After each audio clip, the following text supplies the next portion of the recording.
സിരിജി, സന്ദീപ് വാര്യർ കോൺഗ്രസിൽ നിന്ന്, അതായത് സ്നേഹത്തിൻ്റെ കടയിൽ നിന്ന് പോപ്പുലർ ഫ്രണ്ടിലേക്കാണോ യാത്ര എന്ന് ചോദിച്ചു പോകുന്ന ഒരു കുറിപ്പാണ് ഇപ്പോൾ സന്ദീപ് വാര്യർ പങ്കുവച്ചിരിക്കുന്നത്. MEC7 എന്ന വ്യായാമം, മലബാറിലെ വ്യായാമം വലിയ രീതിയിൽ ചർച്ചയും വിവാദവും ഒക്കെ ആകുന്നുണ്ട്. അതിനെ പിന്തുണച്ചുകൊണ്ടാണ് വാര്യർ രംഗത്തെത്തിയിരിക്കുന്നത്. വാര്യരുടെ പോക്ക് എങ്ങോട്ടാണ്? അതായത് 21 മിനിറ്റ് നീളുന്ന ഒരു വ്യായാമ മുറയാണ് ഈ MEC7 അവർ നടപ്പാക്കുന്നത്. ഏതാണ്ട് 2 വർഷം കൊണ്ട് 1000-ഓളം ഗ്രൂപ്പുകൾ മലബാറിൽ മാത്രം രൂപം കൊണ്ടു. അപ്പോൾ ഈ രൂപം കൊണ്ടപ്പോൾ ഇതിനെ സംബന്ധിച്ച് ആദ്യ ആരോപണമായിട്ട് വന്നത് പി മോഹൻ എന്ന് പറയുന്ന CPM ജില്ലാ സെക്രട്ടറിയാണ്. CPM ജില്ലാ സെക്രട്ടറി പറഞ്ഞു, ഇത്തരത്തിലുള്ളൊരു കൂട്ടായ്മയ്ക്ക് പിന്നിൽ പോപ്പുലർ ഫ്രണ്ടിൻ്റെയും ജമാഅത്തെ ഇസ്ലാമിയുടെയും കരങ്ങളുണ്ട്. മാത്രമല്ല ഇതൊരു വാട്സാപ്പ് കൂട്ടായ്മയിലൂടെയാണ് രൂപം കൊള്ളുന്നത്. അപ്പോൾ ഇതിനകത്തേക്ക് ആളിനെ കൂട്ടുന്നത്, ആളുകളെ എത്തിച്ചേരുമ്പോൾ അവർക്ക് വേണ്ട നിർദ്ദേശങ്ങൾ കൊടുക്കുന്നതൊക്കെ വാട്സാപ്പ് കൂട്ടായ്മയാണ്. ഈ വാട്സാപ്പ് കൂട്ടായ്മയുടെ നേതൃത്വം പിരിച്ചുവിടപ്പെട്ട പോപ്പുലർ ഫ്രണ്ടിൻ്റെ നേതാക്കളുടെ കൈകളിലേക്ക് എത്തുന്നു. അപ്പോൾ പിരിച്ചുവിടപ്പെട്ടവരാണെങ്കിലും ഈ പോപ്പുലർ ഫ്രണ്ട് ആളുകൾ തമ്മിലെല്ലാം എത്രയോ നാളുകളായി കണക്ഷൻ ഉള്ളവരല്ലേ. ഇപ്പോൾ ആ സംഘടനയിൽ പ്രവർത്തിക്കുന്നില്ല എന്നല്ലേ ഉള്ളൂ. അപ്പോൾ 1 മിനിറ്റ് കൊണ്ടോ 1 മണിക്കൂർ കൊണ്ടോ ഈ മുഴുവൻ ആളുകളെ ഒരു നെറ്റ്വർക്കിൽ കൊണ്ടുവരാൻ അവർക്ക് പ്രയാസമുണ്ടോ? അങ്ങനെയുള്ളൊരു ഗ്രൂപ്പാണ് ഇതിന് പിന്നിൽ പ്രവർത്തിക്കുന്നത്. ഒപ്പം ജമാഅത്ത് ഇസ്ലാമി എന്ന് പറയുന്ന സംഘടിതമായ ലക്ഷ്യമുള്ള ഒരു പാർട്ടിയാണ്, ഒരു സംഘടനയാണ്. അതെ, അപ്പോൾ ഈ സംഘടിതമായ ചില ലക്ഷ്യങ്ങളുമായി നിൽക്കുന്ന ജമാഅത്ത് ഇസ്ലാമിക്ക് ഇതിൻ്റെ പിന്നിലുണ്ട്.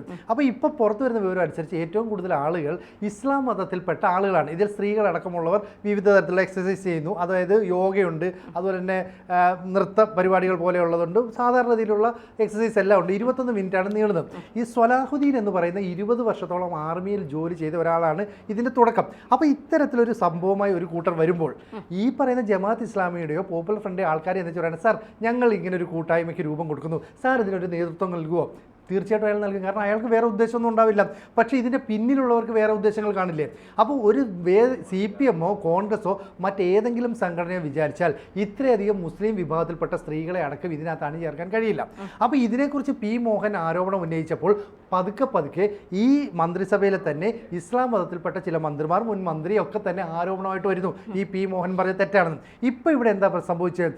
സന്ദീപ് വാര്യർ വന്നിച്ച് പറയുകയാണ്, മലപ്പുറത്തെ റേഷൻ കടയിലേക്ക് ആൾ കൂടിയാൽ അത് മുഴുവൻ ഭീകരവാദ പ്രവർത്തനത്തിനാണോ, തീവ്രവാദികളാണോ? അപ്പോൾ ഒരു കാര്യം ചോദിക്കട്ടെ, അതായത് ഏതൊരു നാട്ടിലായാലും കുറച്ചധികം ആളുകൾ ഒരു സമയത്ത് സംഘടിച്ചാൽ അതിനെക്കുറിച്ചൊരു അന്വേഷണം ഉണ്ടാകും. സ്വാഭാവികമല്ലാത്ത രീതിയിൽ എന്തിനാണ് ഇത്രയധികം സ്ത്രീകൾ സംഘടിക്കുന്നത്? സ്വാഭാവികമല്ലാത്ത രീതിയിൽ എന്തിനാണ് ഇത്രയധികം പുരുഷന്മാർ സംഘടിച്ചുകൊണ്ട് എന്തോ ചെയ്യുന്നത്? അപ്പോൾ രാവിലെ ഇതേക്കുറിച്ച് അന്വേഷിക്കാൻ ചില വിവരങ്ങൾ പോലീസിൻ്റെ സ്പെഷ്യൽ ബ്രാഞ്ചിന് കിട്ടും. സ്പെഷ്യൽ ബ്രാഞ്ച് ഈ വിവരം അതിൻ്റെ അറിയിക്കേണ്ടവരെ അറിയിക്കും. അവർ ചിലപ്പോൾ പോലീസിൽ അത് അന്വേഷിക്കുമ്പോൾ ഇതൊരു കൂട്ടായ്മയാണ്, ഇന്ന സ്ഥലത്ത് ഈ കൂട്ടായ്മയിൽ ആളുകൾ പങ്കെടുക്കുന്നുണ്ട്, ഇതിൽ ഏറിയ പങ്കും മുസ്ലിങ്ങളാണ്. ഒരു പക്ഷേ ഈ മുസ്ലിം സമുദായത്തിൽപ്പെട്ടവർ ഏറിയ പങ്കും വന്നേ എന്തുകൊണ്ടാണെന്നറിയോ? മലപ്പുറം ജില്ലയിലും കോഴിക്കോട്ടെ അവർക്ക് ആധിപത്യമുള്ള, അല്ലെ അവരുടെ പോക്കറ്റ് എന്ന് പറയുന്ന കുറേ ആളുണ്ടല്ലോ. ഇപ്പം ഹിന്ദു വിഭാഗങ്ങൾ കൂടുതലുള്ള പോക്കറ്റ്, ക്രൈസ്തവ വിഭാഗങ്ങൾ കൂടുതലുള്ള പോക്കറ്റ് എന്ന് പറയുന്നത് മുസ്ലിം വിഭാഗങ്ങൾ കൂടുതലുള്ള പോക്കറ്റിലാണ് ആളുകൾ കൂടുതലായി എക്സസൈസ് ചെയ്യുന്നത്.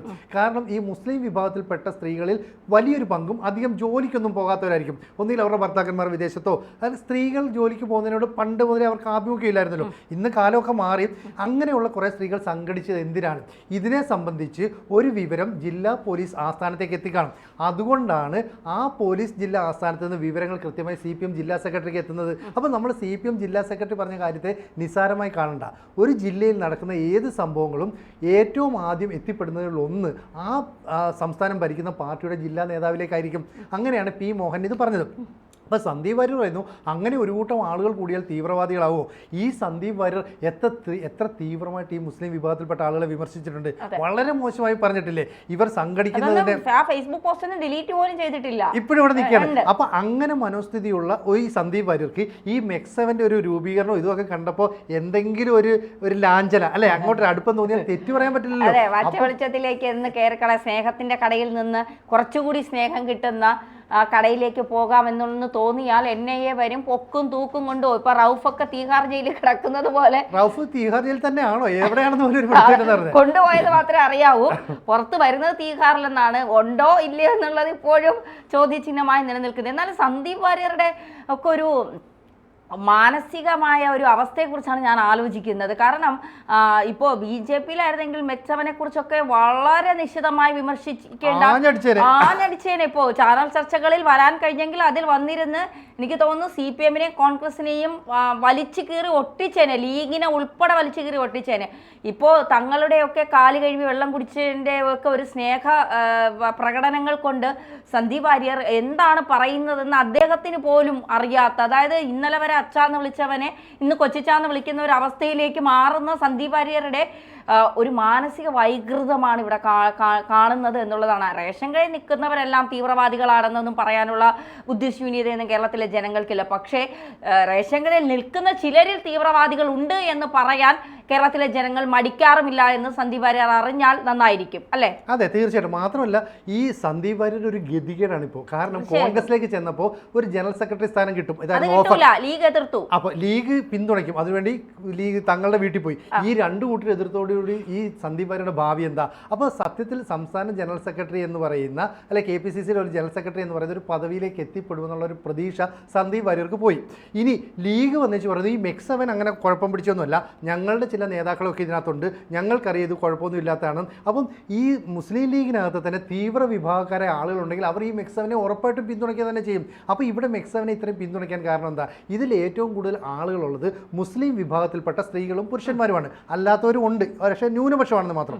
അങ്ങനെ ഉണ്ടെങ്കിൽ അവരെ മുഴുവൻ തീവ്രവാദത്തിൻ്റെ നിഴലിലേക്ക് എത്തിപ്പെടും എന്നുള്ളത് കൊണ്ടാണ് മന്ത്രി PA മുഹമ്മദ് റിയാസും അഹമ്മദ് തേവർകോവിലും അടക്കമുള്ളവർ ആദ്യം മുതൽ തന്നെ ഇതിനെ അങ്ങനെയൊന്നും അല്ല ഇങ്ങനെയൊന്നും അല്ല എന്ന് പറഞ്ഞിട്ട് ന്യായീകരിക്കാൻ ശ്രമിക്കുന്നത്. ലീഗ് നേതാക്കളും ഒപ്പം വരുന്നുണ്ട്. അപ്പൊ സന്ദീപ് വാര്യർ കുറച്ചുകൂടി ഞാനും എൻ്റെ ലീഗുകാരാ, ഞാനും ഇതൊക്കെ പറഞ്ഞോളാന്ന് പറഞ്ഞിട്ട് നേരെ വരിക. ഇന്നലെ ഞാൻ നിങ്ങളോടൊപ്പമാണ്, കാരണം നിങ്ങൾ വേണം എനിക്ക് മറ്റേ പദവി മേടിച്ചില്ല, ഏത് KPCCയുടെ നാണം കേട്ട് നാറേണ്ടി വരൂലേ? BJP ഇത് പോവുകയും ചെയ്ത് ഇവിടെ ഒന്നും വാഗ്ദാനങ്ങൾ പറഞ്ഞതൊന്നും കിട്ടിയതുമില്ല. ഇനി നിയമസഭാ തെരഞ്ഞെടുപ്പ് വരുമ്പോൾ അറിയാം, വല്ല കൊടുക്കാന്ന് പറഞ്ഞ സീറ്റ് കൊടുക്കും. എനിക്ക് തോന്നുന്നില്ല അതും ഇത്തരത്തിൽ അണികൾ പ്രശ്നങ്ങൾ ഉണ്ടാക്കി അതും വലിയ രീതിയിൽ പിന്നെ ആളിക്കത്തുമ്പോൾ ആ സീറ്റിന്റെ കാര്യത്തിലും തീരുമാനം ഉണ്ടാകില്ല എന്നുള്ളതാണ് തോന്നുന്നത്. എന്തായാലും സന്ദീപ് വാര്യരുടെ ഗതികേട് സിനിജി പറഞ്ഞതുപോലെ അത് പറയാതിരിക്കാൻ കഴിയില്ല എന്നുള്ളത് തന്നെയാണ്. ഈ കോൺഗ്രസിലെ മറ്റ് നേതാക്കൾ ആരെങ്കിലും ഇതിനെതിരെ ശബ്ദമുയർത്തുകയോ സംസാരിക്കുകയോ ചെയ്തതായി നമ്മൾ കണ്ടിട്ടുണ്ടോ? ഇല്ല, ഇപ്പൊ പറഞ്ഞില്ല. ഇപ്പൊ എന്താ പ്രശ്നം അറിയോ?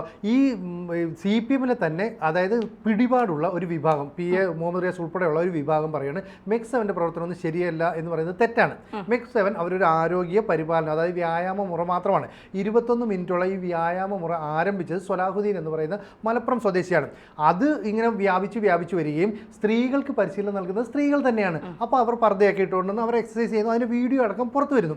അപ്പോൾ ഇത്തരത്തിലുള്ള ചില പ്രവണതകളുമായി അവർ മുന്നോട്ട് പോയപ്പോൾ P. മോഹൻ എന്ന് പറയുന്ന CPM-ന്റെ ജില്ലാ സെക്രട്ടറി പോലും നിലപാട് തിരുത്തി. അല്ല, മെക്സവൻ എന്ന് പറഞ്ഞാൽ അത്ര കുഴപ്പമില്ല, ചെറിയ കുഴപ്പമേ ഉള്ളൂ, ഞങ്ങൾ വളവിൽ നിന്ന് നോക്കിയാണ് കുഴപ്പം നോക്കിയത് പറഞ്ഞിട്ട്. അപ്പം ഈ P. മോഹൻ പോലും നിലപാട് മാറ്റി. അവിടേക്കാണ് ഈ സന്ദീപ് വാര്യർ കടന്നു വരുന്നത്. അപ്പോൾ സന്ദീപ് വാര്യർ പറയാണ് മെക്സവൻ ഭയങ്കര സംഭവമാണ്, മെക്സവനെ കൂടെ നമ്മൾ നിന്നില്ലെങ്കിൽ അത് അങ്ങനെയാവും. അതെ, ഞാനും വേണമെങ്കിൽ മെക്സവനിലേക്ക് പോവാം. അപ്പോൾ മുസ്ലിം വിഭാഗത്തിലുള്ള ആൾക്കാർ കൂടുതലുള്ള ഒരു സ്ഥലത്ത് ഒരു കൂട്ടം ആളുകൾ അസ്വാഭാവികമായി സംഘടിച്ചു, അത്രമാത്രം ഇവിടെ പറയുന്നുള്ളൂ. ഇപ്പുറത്തും ഇത്തരം സംഭവങ്ങൾ ഉണ്ടാകുന്നു. അപ്പോൾ ഈ കാര്യങ്ങൾക്ക് വേണ്ടി സന്ദീപ് വാര്യർ നിലപാട് എടുക്കേണ്ടി വരും. നമുക്ക് ആലോചിച്ച് നോക്കിയേ, BJP എന്ന് പറയുന്ന രാജ്യം ഭരിക്കുന്ന പാർട്ടിയുടെ ഒരു വക്താവ് എന്ന നിലയിലാണ് സന്ദീപ് വാര്യനെ ഈ സമൂഹം അറിഞ്ഞത്. അതും സോഷ്യൽ മീഡിയയിലൂടെ BJP-യെ ന്യായീകരിച്ചുകൊണ്ട്. കോൺഗ്രസിൻ്റെ ആയിക്കോട്ടെ CPM-ന്റെ ആയിക്കോട്ടെ, കരുത്തുറ്റ നേതാക്കൾ, നന്നായി സംസാരിക്കുന്ന നേതാക്കളെ വാഗ്ധോരണിയിലൂടെ തിരിച്ചടിച്ചിട്ടാണ് സന്ദീപ് ഉയർന്നു വന്നത്. അപ്പോൾ സന്ദീപിന് അങ്ങനെ ഒരു പാരമ്പര്യം ഉണ്ടായിരുന്നു. അത്തരം ആദർശങ്ങൾ കൃത്യമായി വെക്കുകയും ചെയ്തു. ഈ ആദർശം മുഴുവൻ നമ്മുടെ മുമ്പിൽ വലിച്ചെറിഞ്ഞിട്ട് സ്ഥാനമാനങ്ങൾക്ക് വേണ്ടി പോയ ഒരാൾ എന്നൊരു ഇമേജ് സന്ദീപിലേക്ക് എത്തി. അതുകൊണ്ടാണ് സന്ദീപ് പറയുന്ന വാക്കുകൾക്ക് ഇപ്പോൾ വലിയ പ്രയോജനമില്ലാത്തത്. സന്ദീപിന് ഇനി പാലക്കാട്ടോ ഒറ്റപ്പാലത്തോ ഷൊർണൂരോ ഒരു നിയമസഭാ സീറ്റ് കിട്ടുമെന്ന് പോലും സന്ദീപ് പ്രതീക്ഷിക്കുന്നതെന്ന് നമുക്കറിയത്തില്ല. കാരണം മുസ്ലിം ലീഗിൻ്റെ പിന്തുണ കിട്ടുമെന്ന് വിചാരിച്ചു. മുസ്ലിം ലീഗ് പറയുന്നത് ഞങ്ങൾ കോൺഗ്രസിൻ്റെ കാര്യത്തിൽ ഇടപെടുന്നില്ല. കോൺഗ്രസിലെ പല നേതാക്കളും പറയുന്നത് ഞങ്ങളില്ല. കാരണം VD സതീശൻ പറയുന്നത് ഞാനാണ് കൊണ്ടുവന്നത്. അപ്പോൾ രമേശ് ചെന്നിത്തലയും മറ്റേ ആളോട് പറഞ്ഞു ശരി നീ ഇയാൾ കൊണ്ട് കൊടുത്തു KPCC. അപ്പോൾ ഈ K. സുധാകരൻ രമേശ് ചെന്നിത്തല ഒന്നായി. അപ്പോൾ VD സതീശൻ പറയും അല്ല ഞാൻ അങ്ങനെയല്ല പറഞ്ഞതൊക്കെ. അപ്പോൾ ഇവിടെ VD സതീശനും ഇല്ല, K. സുധാകരനും ഇല്ല, രമേശ് ചെന്നിത്തല ഇല്ല. ചുരുക്കം പറഞ്ഞാൽ സന്ദീപ് വാര്യർ കടയിൽ ഒറ്റപ്പെട്ട് നിൽക്കുകയാണ് സന്ദീപ് വാര്യർ. ഇപ്പോൾ എങ്ങോട്ട് പോകണം? ഇനിയിപ്പോൾ BJP തിരിച്ചെടുക്കൂല. നിലപാട് പലതവണയും മാറ്റുന്നത് കൊണ്ട് CPM എന്തായാലും അകത്തേക്ക് കയറ്റില്ല. കോൺഗ്രസിൽ നിന്ന് കൂടി പോവേണ്ടി വന്നാൽ, അല്ലെങ്കിൽ നട്ടല് കുനിച്ച് അല്ലെ പണയം വെച്ച് നിൽക്കേണ്ട ഒരു അവസ്ഥ ഉണ്ടാവും. ഒന്നും വേണ്ടാതെ നിൽക്കുക എന്നുള്ളത് മാത്രമല്ല, ചാനൽ ചർച്ചകളിലൊക്കെ പങ്കെടുത്തുകൊണ്ട് മിണ്ടാതെ നിൽക്കുക എന്നുള്ളത് മാത്രമേ പക്ഷേ ചാനൽ ചർച്ച ഇപ്പോൾ പങ്കെടുക്കാൻ പറ്റില്ല. കാരണം പങ്കെടുത്താൽ പലരും എതിർപക്ഷത്തുള്ളവർ ഇന്നലെ നിങ്ങൾ മറ്റേത് പറഞ്ഞില്ലേ പറഞ്ഞില്ലൊക്കെ ചോദിച്ചാൽ ഈ ആങ്കേഴ്സ് പോലും പഴയ വീഡിയോ ക്ലിപ്സ് എടുത്ത് കാണിക്കും അല്ലേ? അതെ. അപ്പൊ സന്ദീപിന്റെ അവസ്ഥ വളരെ പരിതാപകരമാണ്. മെക്സവന് പിന്നിലെ ഈ പോപ്പുലർ ഫ്രണ്ടും ജമാഅത്ത് ഇസ്ലാമി ഒക്കെ ഉണ്ടെന്ന് പറഞ്ഞില്ലയോ? അപ്പൊ പോപ്പുലർ ഫ്രണ്ടിന്റെ ആൾക്കാർ അവിടെ ഉണ്ട്, തീവ്ര നിലപാടുകൾ സന്ദീപിലും ഉണ്ട്. കണക്ട് ചെയ്യപ്പെടുവോ? തീർച്ചയായിട്ടും. എനിക്ക് തോന്നുന്നു ഇനി സ്നേഹത്തിന്റെ കടയിൽ ചാൻസ് കിട്ടിയില്ലെങ്കിൽ പോപ്പുലർ ഫ്രണ്ട് വല്ല സംസ്ഥാന സെക്രട്ടറി പദവിയോ പ്രസിഡന്റ് പദവിയോ വാഗ്ദാനം ചെയ്യാൻ സാധ്യതയുണ്ട്. അങ്ങനെയാണെങ്കിൽ സ്ഥാനങ്ങൾക്ക് വേണ്ടി എന്തും ചെയ്യാൻ, നിലപാടുകൾ മാറ്റാൻ മടിയില്ലാത്ത സന്ദീപ് വാര്യർ പോപ്പുലർ ഫ്രണ്ടിലേക്ക് പോകുമെന്ന് പറയുന്നതിലും തെറ്റൊന്നുമില്ല. അപ്പോൾ പോപ്പുലർ ഫ്രണ്ട് എന്ന് പറഞ്ഞ ഒരു പ്രസ്ഥാനം നിരോധിക്കപ്പെട്ടതാണെങ്കിലും മറ്റൊരു രൂപത്തിലേക്ക് അത് വരും എന്നുള്ളത് നമുക്ക് ചരിത്രത്തിലൂടെ മനസ്സിലായതാണ്. നാദാപുരം ഡിഫൻസ് ഫോഴ്സ് എന്ന് പറഞ്ഞിട്ട് ഒരു സംഘടന രൂപീകരിക്കുന്നു. പിന്നീട് അത് നാഷണൽ ഡിഫൻസ് ഫോഴ്സ് എന്ന് പറഞ്ഞ NDF ആകുന്നു. അതിനെ നിരോധിക്കുന്നു കേന്ദ്ര സർക്കാർ. കോൺഗ്രസ് സർക്കാരാണ് നിരോധിച്ചത്. പിന്നീട് വരുന്ന പോപ്പുലർ ഫ്രണ്ട് വരുന്നു. പോപ്പുലർ ഫ്രണ്ടിൻ്റെ പ്രവർത്തനവും വളരെ മോശമായപ്പോൾ അതിനെ നിരോധിച്ചു. ഇനി പുതിയൊരു സംഘടന രൂപം കൊള്ളാൻ പോകുന്നു. അതിൻ്റെ സാധ്യതയാണ് ഈ മെക്സവനിലൂടെ പുറത്തു വരുന്നത്. അപ്പോൾ അതിനെ ഇപ്പോൾ CPM ഉം കോൺഗ്രസും ലീഗും ഒക്കെ സപ്പോർട്ട് ചെയ്യുന്നു. ഇതിൻ്റെ ഉള്ളുകള്ളികൾ ഇനിയൊക്കെ പുറത്ത് വരാനിരിക്കുന്നുണ്ട്. അങ്ങനെ വരുമ്പോൾ സന്ദീപ് വാര്യർ അതിനകത്ത് ചെന്ന് പെട്ടുപോകരുതെന്നാണ് പഴയൊരു സ്നേഹം വെച്ച് നമുക്ക് പറയാനുള്ളത് അല്ലേ? തീർച്ചയായിട്ടും. അങ്ങനെ നമുക്ക് പറഞ്ഞു. അതെ, പച്ചവെളിച്ചത്തെ നമ്പരുത് എന്ന് മാത്രമേ ഞങ്ങൾ പറയുന്നുള്ളൂ.